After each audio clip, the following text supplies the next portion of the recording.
इन सबको अपने प्यारे प्रदेश को छोड़ना पड़ा। ये मुंबई जाते हैं, बेंगलोर जाते हैं, दिल्ली जाते हैं, ये खुशी से नहीं जाते हैं। ये इसलिए जाते हैं क्योंकि बिहार को नष्ट कर दिया गया। आप याद रखिए,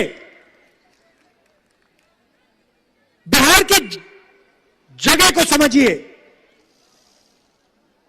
बिहार की शक्ति को समझिए। जब महात्मा गांधी दुनिया की सबसे बड़ी शक्ति से लड़ने जा रहे थे, सुपर पावर था, इंग्लैंड उस समय का सुपर पावर था, दुनिया का सबसे पावरफुल देश था। जब गांधी जी हिंदुस्तान की शक्ति का प्रयोग करना चाह रहे थे तो हरियाणा नहीं गए, वो केरल नहीं गए, वो उत्तर प्रदेश नहीं गए, वो चंपारण गए, वो बिहार में गए। ये उधर आए, वो इधर आए, क्योंकि उन्हें मालूम था, वो हिंदुस्तान को समझते थे। उन्हें मालूम था अगर हिंदुस्तान को खड़ा करना है, अगर हिंदुस्तान को अंग्रेजों से लड़ना है, तो लड़ाई बिहार से शुरू होगी, चंपारण से शुरू होगी। यह आपकी जगह है। आज आप जाते हो, आपको बताया जाता है, बिहार के युवाओं को बताया जाता है, सपना देखो, अपनी जिंदगी बनाओ, रोजगार ढूंढो। युवा पूछता है, सपना कहां बनाऊं, रोजगार कहां मिलेगा? आपको जवाब मिलता है, बिहार में नहीं, कर्नाटक में, बेंगलोर में, दिल्ली में, पंजाब में, हरियाणा में, मगर बिहार में नहीं। बिहार में आपको रोजगार नहीं मिल सकता। यह आपकी सच्चाई है और यह आपकी गलती नहीं। आप यह मत सोचिए कि बिहार के किसान में कोई कमी है, बिहार के युवा में कोई कमी है। नहीं, कमी नीतीश जी में है,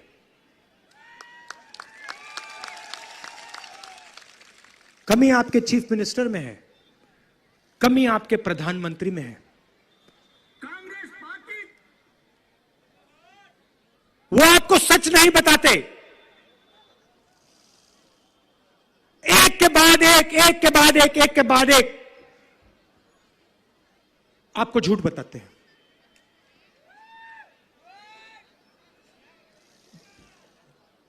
2 लाख युवाओं को नरेंद्र मोदी ने 2 करोड़ युवाओं को 2 करोड़ युवाओं को नरेंद्र मोदी ने हर साल रोजगार देने का वायदा किया था।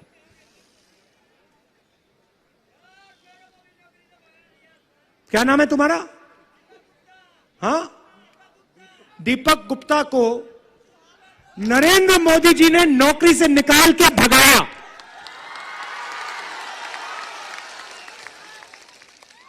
दीपक गुप्ता बिहार के लिए काम करना चाहते हैं। पहले क्या करते थे दीपक जी?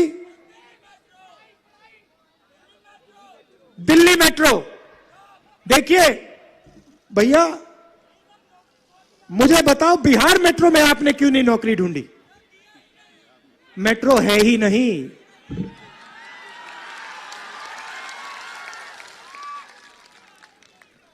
दिल्ली में मेट्रो में काम करते थे, वहां से भगा दिया।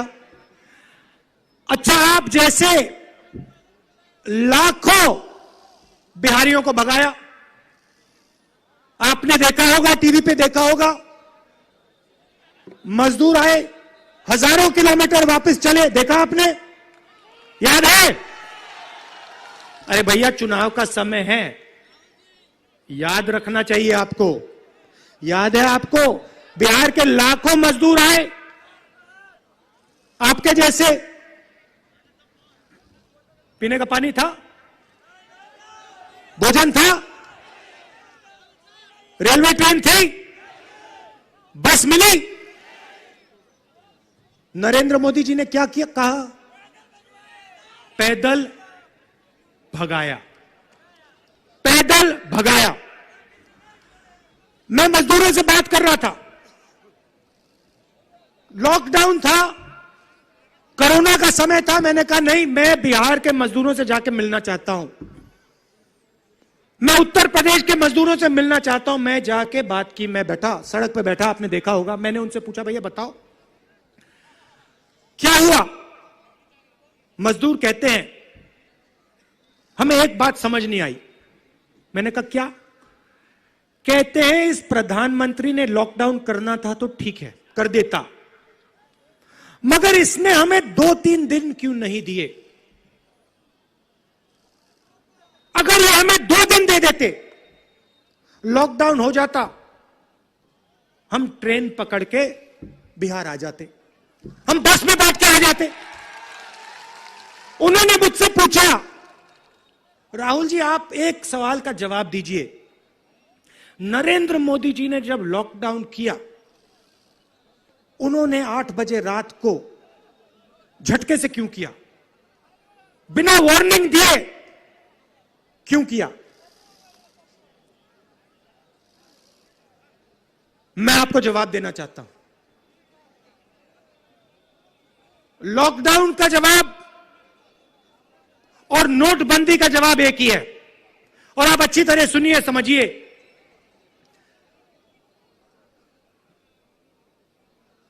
8 बजे रात को नरेंद्र मोदी जी टीवी पे आते हैं, कहते हैं काले धन के खिलाफ लड़ाई है, नोटबंदी करनी है, 500 रुपए 1000 रुपए का नोट रद्द करने जा रहे हैं।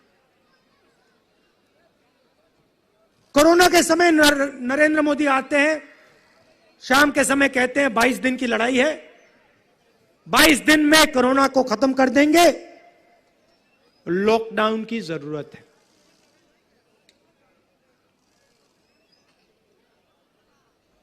क्यों। नोटबंदी और लॉकडाउन का एक ही लक्ष्य था। जो हमारे छोटे किसान हैं, जो मजदूर हैं, जो छोटे बिजनेस चलाते हैं, जो मिडिल साइज बिजनेस चलाते हैं, उनके धंधे को नष्ट करने का लक्ष्य था।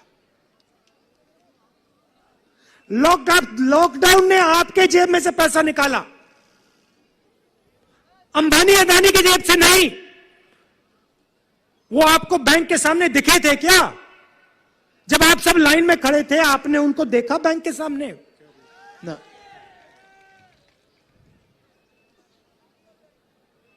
आम जनता को आपने देखा, किसान को, मजदूर को आपने अपने जेब से पैसा निकाला, बैंक में डाला। नरेंद्र मोदी जी ने आपको कहा काले धन के खिलाफ लड़ाई, और फिर सीधा आपका पैसा लेकर 3,50,000 करोड़ रुपए हिंदुस्तान के सबसे अमीर उद्योगपतियों का कर्जा माफ कर दिया।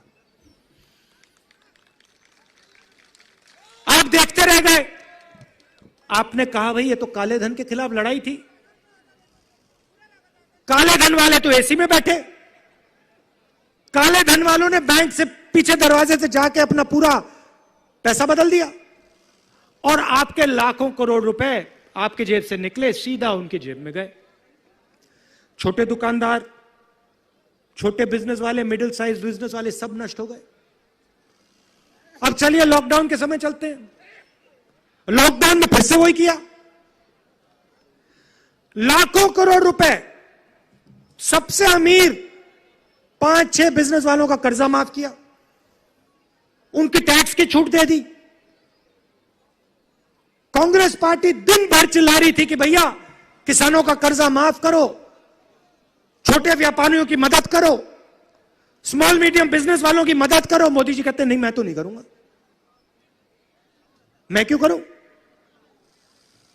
और ये जो सारे के सारे दुकानदार थे, छोटे मिडिल साइज बिजनेस वाले थे, ये सब खत्म हो गए, नष्ट हो गए। इनका धंधा खत्म हो गया है।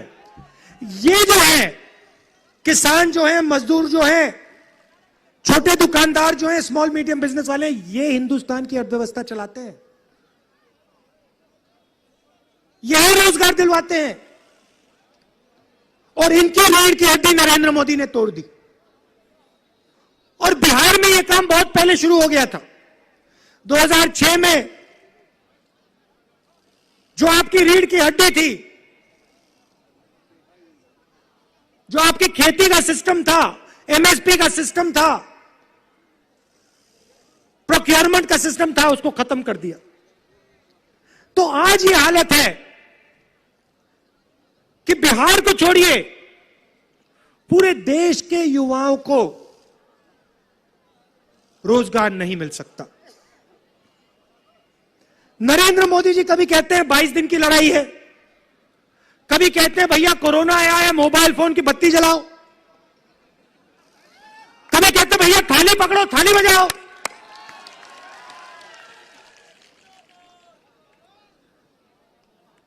मगर जो हमारा किसान भूखा प्यासा मर रहा है, उसके बारे में हमारे प्रधानमंत्री एक शब्द क्यों नहीं कहते? जो यहां लाखों युवा हैं, जिनका भविष्य उनके आंखों के सामने खत्म हो रहा है, नष्ट हो रहा है, उनकी बात क्यों नहीं करते? जो छोटे दुकानदार हैं, जो छोटा बिजनेस चलाते हैं, उनकी बात क्यों नहीं करते? क्योंकि नरेंद्र मोदी सिर्फ हिंदुस्तान के सबसे अमीर 5-10 बड़े उद्योगपतियों का काम करते हैं। मुझे काफी दुख हुआ, दशहरे पे हिंदुस्तान के प्रधानमंत्री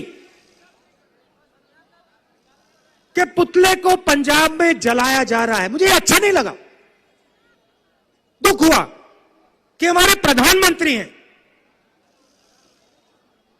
उनका पुतला नहीं जलाना चाहिए। मगर पंजाब का किसान जो है, बिहार का किसान जो है, पंजाब का युवा, बिहार का युवा, उत्तर प्रदेश का युवा, उसके दिल में गुस्सा है कि हमारे प्रधानमंत्री दिन भर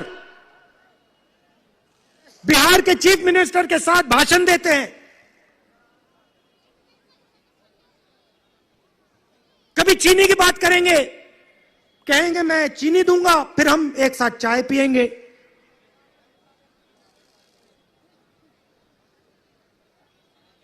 कभी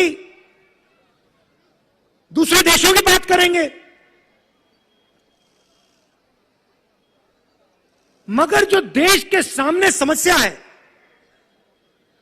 सबसे बड़ी समस्या, रोजगार की समस्या, उसके बारे में प्रधानमंत्री कुछ नहीं कहेंगे। पहले कहते थे, नीतीश जी कहते थे,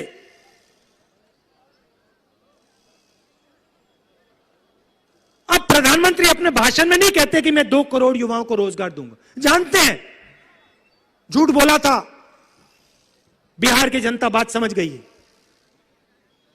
अगर मैं बता रहा हूं, गारंटी देके कह रहा हूं, प्रधानमंत्री अगर आ गए और आज कह दिया कि 2 करोड़ युवाओं को मैं रोजगार दूंगा, शायद भीड़ उनको भगा दे।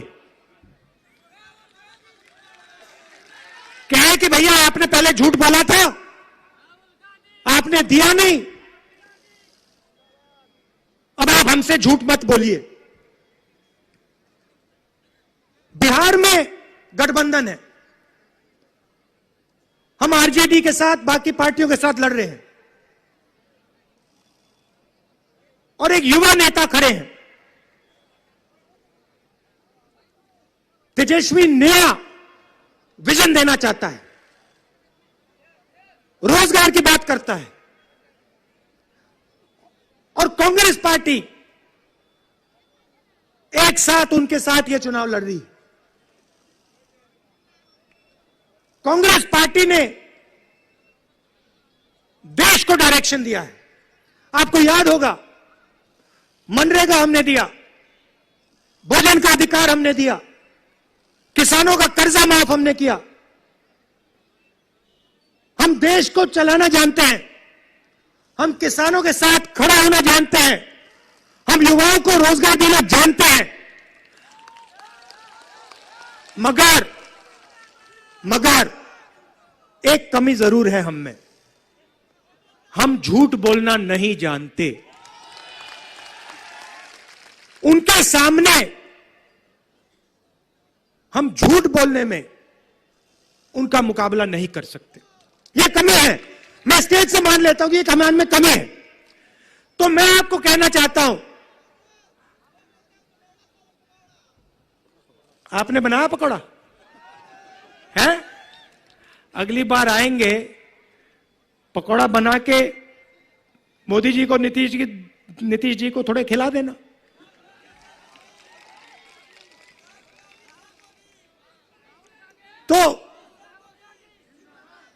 तो देखिए, मैं चाहता हूं कि एक बार फिर बिहार का युवा, बिहार का किसान सिर्फ बिहार को रास्ता नहीं दिखाए। मैं चाहता हूं कि बिहार का युवा पूरे देश को रास्ता दिखाए। और मैं वो दिन देखना चाहता हूं जब बाकी प्रदेशों के युवा रोजगार ढूंढने पटना आए। और ये हम कर सकते हैं, मिलकर ये काम हम कर सकते हैं। ये मैं चाहता हूं। सरकार बनेगी, सबकी सरकार होगी, ये मैं गारंटी आपको देके कह रहा हूं। मैं गारंटी दे रहा हूं कि सरकार बनेगी तो सबकी सरकार होगी। हर जात की सरकार होगी, हर धर्म की सरकार होगी, हर डिस्ट्रिक्ट की सरकार होगी, हर ब्लॉक की सरकार होगी। और मिलकर, एक साथ मिलकर बिहार हिंदुस्तान को विकास समझाएगा। आप दूर दूर से आए, इतनी गर्मी में आपने मेरी बात सुनी, इतना प्यार दिया, दिल से आपको बहुत बहुत धन्यवाद। नमस्कार, जय हिंद। एक बार जोर से बोलिए, राहुल गांधी जिंदाबाद। देश का नेता कैसा हो। मैं राजेश सिंह जी से निवेदन करूंगा कि धन्यवाद करें। आइए। मैं